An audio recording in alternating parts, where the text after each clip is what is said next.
Welcome to Living Teal at the Table with Fare, the destination to talk about anything and everything, but most of all food. Because we're here to make sure what you eat makes you feel great and never makes you sick. A seat at the table is brought to you by Fare, taking the fear out of food, one breakthrough at a time.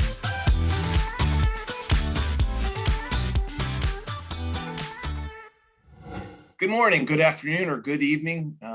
No matter where you are, we're really glad you're here with us today. My name is Jason Linde. I'm the co-host of Fare's At the Table podcast. My fellow co-host, Tiffany Leon, is at home, hopefully listening. She is away on a much-needed maternity break. We wish her and her little boy all the best, and we look forward to seeing you real soon, Tiffany, and we can't wait to have you back in with us. Well, today, ladies and gentlemen, it is August. If you can believe it, we are getting ready to head back to school. And boy, this is a return to school like no other. After months and years, it seems like, of talking into Zooms and cameras, children are going to be getting back on school buses.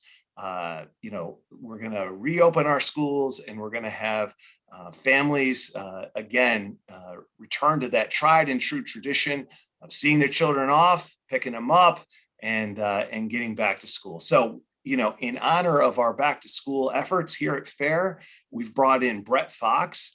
Brett Fox is the president of the Herndon Middle School PTA Association, and she leads it. And Herndon, Virginia, in case you're wondering, is just in the suburbs of Northern Virginia.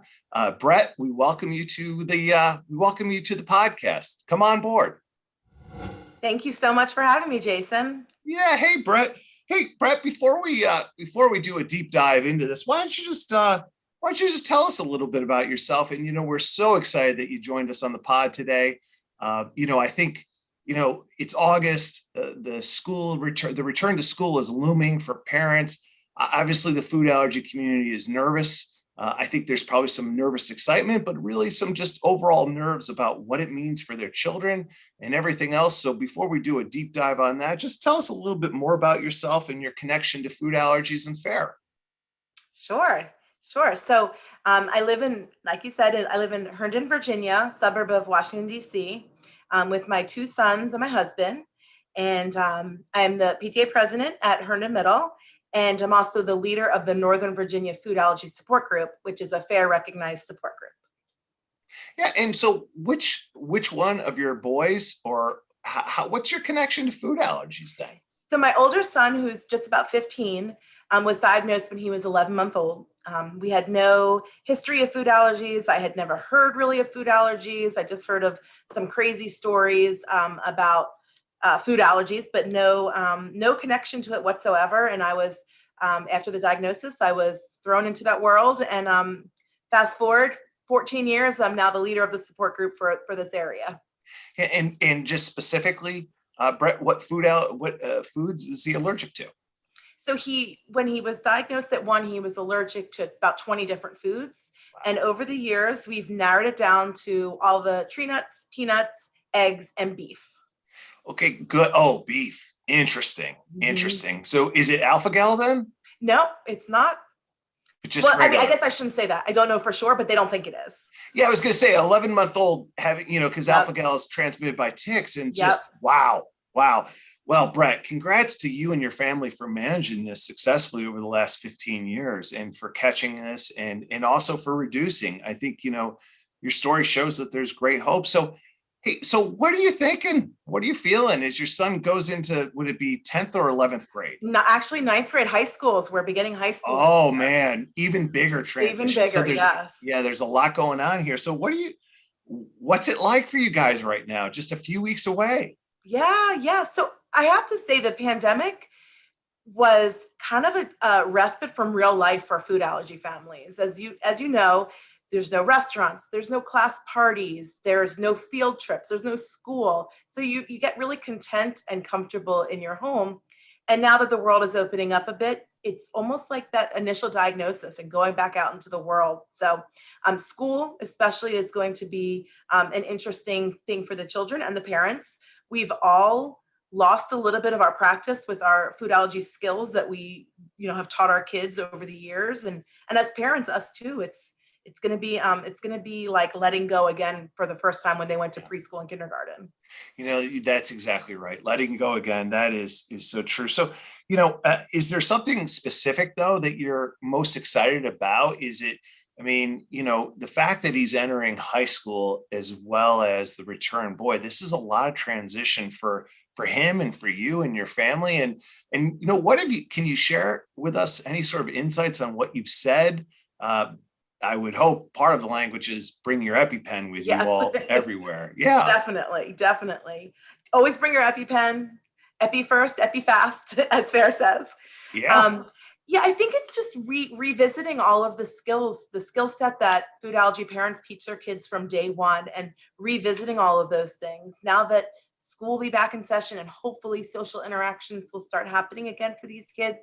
It's going to be so important for them to practice all of their skills again, because we were in hibernation. And so all of those skills just kind of took a backseat to just staying in your room, staying in the house, playing screens. So yeah, going back out of our comfort zone. And I think it's also going to have a lot of social impact on the kids, because they have had such an easy experience here at home, not going out, not trying to explain their food allergies to new friends, waitresses and waiters and servers at a restaurant. So going back out of their comfort zone is going to be a nice test for them. Yeah. And, have you or your family, have you reached out to the school at all? Have you sort of talked to them about a food allergy management plan? Has there been any sort of conversations about that whatsoever? Yeah, there has. My son has a 504 plan. Good. So he, every year at the end of the school year, last year we did it virtually, we meet with the counselor and one of the administrators and a teacher and go over his plan for next year. So since high school is going to be brand new to us, we kept everything in his 504 plan that we had for middle school and brought up to high school. And then we could make revisions along the way once he's comfortable in high school. Yeah.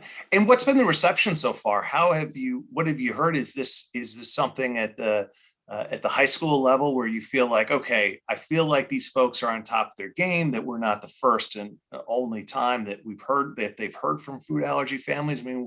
What's your initial sense? And notice we haven't mentioned the name of the high school, so which is great. So yes. Well, I'm very fortunate. My children go to Fairfax County Public Schools, and about 12 years ago when my son started, I felt like a pioneer. I felt like I was starting this whole process alone. The principal at the school had never really dealt with a family that was this involved with their child's food allergies, or maybe nobody had a food allergies that severe. I'm not sure quite why it hadn't happened earlier, but I really felt like, oh my gosh, I'm laying this groundwork down, and felt like I was starting something that hadn't been done at the school. And we got a new principal, and that changed immediately, which kind of reinforces that it's so school to school dependent on kind of the food allergy path you take.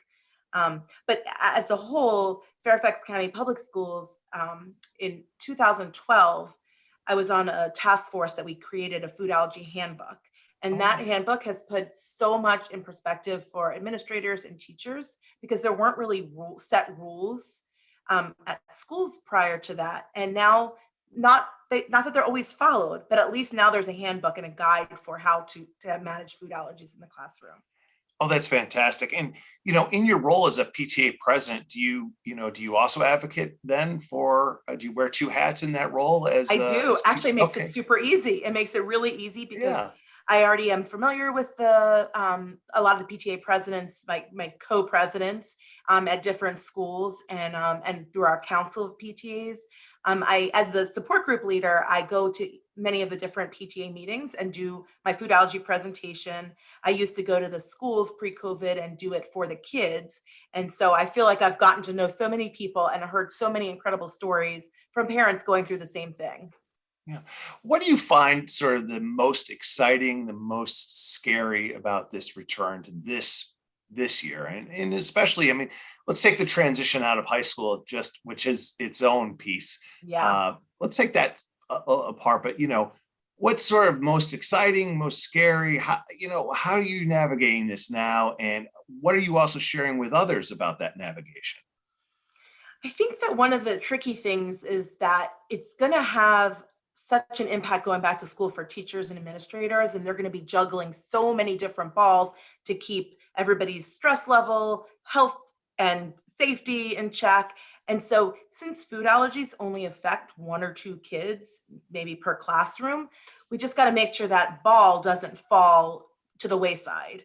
And so I think that it's really on the burden of the parents to make sure that doesn't happen. And that's not, I'm not saying that's fair, but it is what it is, the fact of life when it comes to food allergies, that you're your own child's advocate, and you need to rely on yourself to make sure that that ball doesn't get fallen and pushed aside. Yeah. And, along those lines, I'm sure people are going to be wanting to do sleepovers again and, sort of the return to social life, especially, obviously, Northern Virginia has a very high vaccination rate, thankfully. And with the vaccination being allowed for 12 and over, I mean, this is wonderful. We can really restore, but how are you sort of approaching, your friends, your son's friends and their families, when that day is likely to come, when you're likely to get the text from your son that says, hey, can I hang out with Steven, or can I do something here with this boy or this girl? Can we, how are you handling that? And what would you recommend or share with our community on, advice for, those sorts of sleepovers, those sorts of get-togethers and these sorts of things? Yeah, as a food allergy parent yourself, you probably know those things are bittersweet. You so badly want your child to be out in the world and experiencing those things, but at the same time, it's so much easier keeping them home and safe, and there's not going to be any issues. So I think that it goes back to practicing the skills. I mean, maybe even revisiting the books that you read when they were a child that taught them about carrying their EpiPen and what they can do to explain food allergies to their friends. Like, go back maybe even a decade back to what we taught them when they were little, because those things were sure to have been relaxed over the fear of those things, and the caution of those things were sure to have been relaxed over the pandemic. And so keeping that in the forefront of their minds is essential. Yeah. Yeah, no, and that's so true. That is so true. And I mean, this whole sort of relaxing, whether it's, you don't have to wear masks outdoors or this sort of thing, I think everyone is just sort of easing into the other direction. We were hyper vigilant there. And it's really a challenge. What kind of language would you actually share with your son to say, hey, this is sort of the language you might want to use in when you encounter this sorts of things, sort of what talking points would you suggest? So my son tends to be a quiet child by nature, but when it comes to his food allergies, he is never shy about making sure that the world knows that he has these allergies, and that he needs to be kept safe from his own devices, but also help from his friends. His friends, since they were little, they know to wash their hands, they know to never share food, call an adult if there's an issue, all the things that you teach little kids. If you're doing a food allergy presentation to little kids, they apply to high schoolers and college kids as well. So just those talking points about making sure that everybody is aware of your food allergies, whether it be your close friend, their parents, a server at a restaurant, and definitely teachers. Well, that's great. What advice would you give to new parents who, or parents who have a child who is newly diagnosed? I mean, you just seem to be so on top of your game because you are, Brett. And, what advice would you give to them? I mean, I think, when you first enter this world just can seem overwhelming, but you've clearly done just fantastic work for yourself, for your family, and for others, to which we're all grateful. Advice for the newly diagnosed. So my favorite advice for newly diagnosed folks is to let them know that this new diagnosis, it's going to rock your world, but it's going to change. It's going to evolve as your child grows older. When my son was first diagnosed at 1, every single thing in his life was about his food allergy. He was defined by my family, by my friends, as the kid with the food allergy. And in my head, that's all he was too, because it was such a huge part of his life. But then he went off to preschool and then elementary school, and he came home with drawings and pictures and the spelling bee. And then it became not just Ben with food allergies, it became Ben, a normal child. with food allergies, but it wasn't the only thing that defined him in my head and also to everybody around him. So just remember, it's a stage. It's overwhelming. There's so much material out there on Dr. Google that you should stay far, far away from. Go to the sources, go to the FAIR website. They have an awesome newly diagnosed toolkit that has all the information you need. In fact, FAIR, I'm not sure if I should mention this, but Please.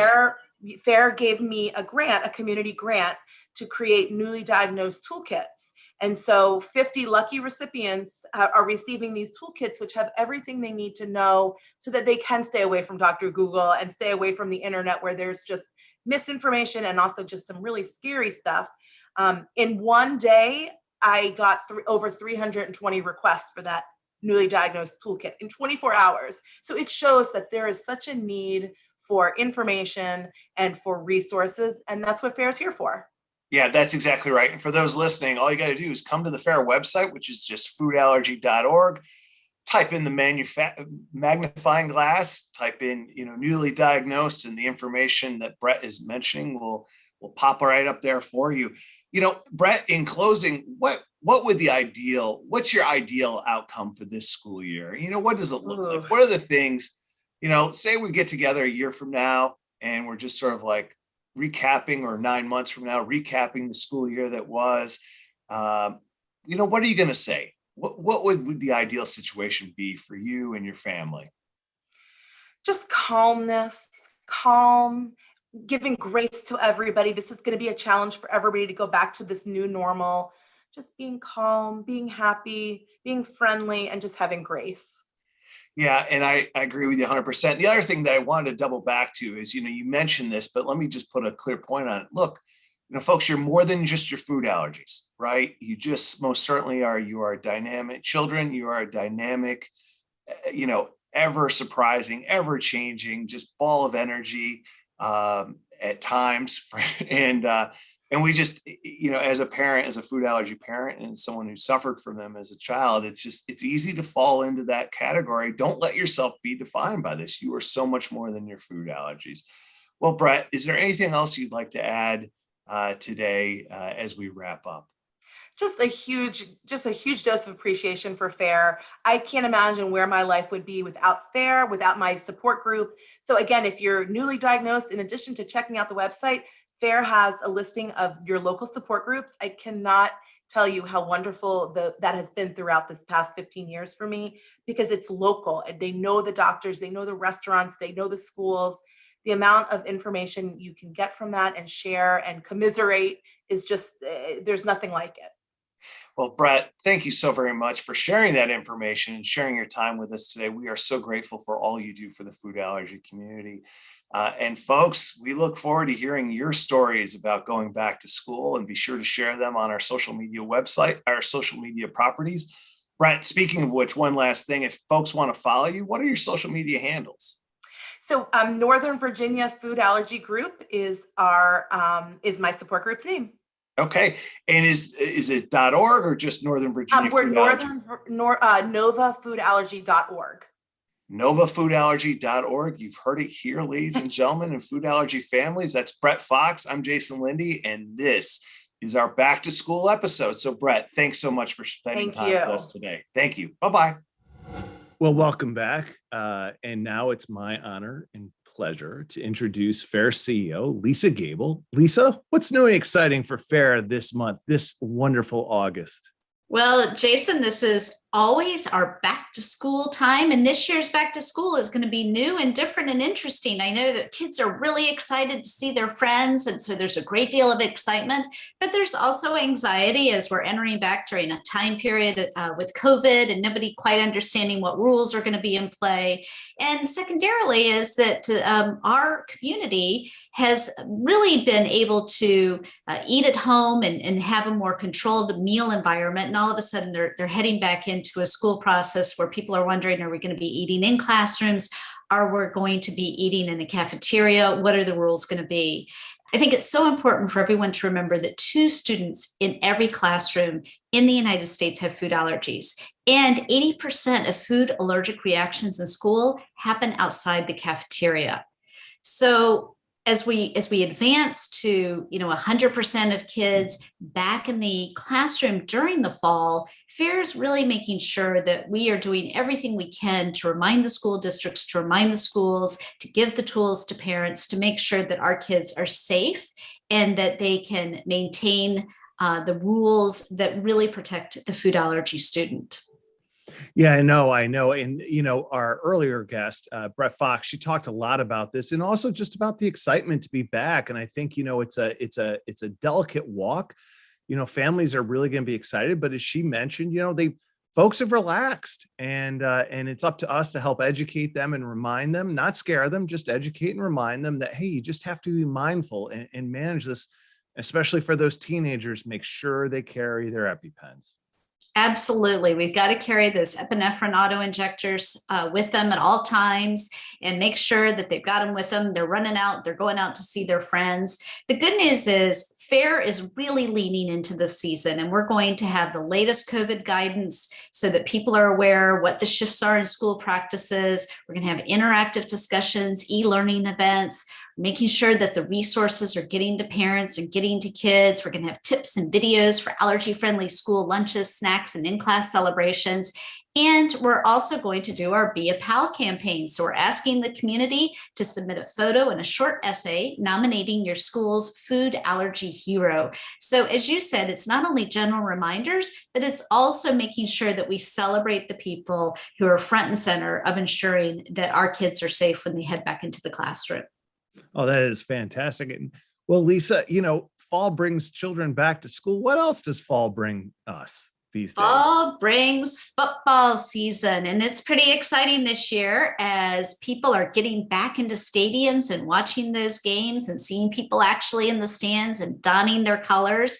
And I am so excited that FAIR and the Miami Dolphins have teamed up to create a first in-stadium allergy-friendly concession kitchen that will provide food free from the top 8 allergens to fans watching the Dolphins or attending other events at the Hard Rock Stadium. It's a multi-year partnership. It's the first of its kind in a food allergy community. And we're not only raising awareness, but as I said, we are making sure that we have an inclusive environment by serving safe and delicious food to those in attendance. And so we've really put Fair Check at the center of this relationship. And I just had a meeting with the Dolphins team and their staff last week. And people were talking about Fair Check. They were so impressed with the incredible work that FAIR has done.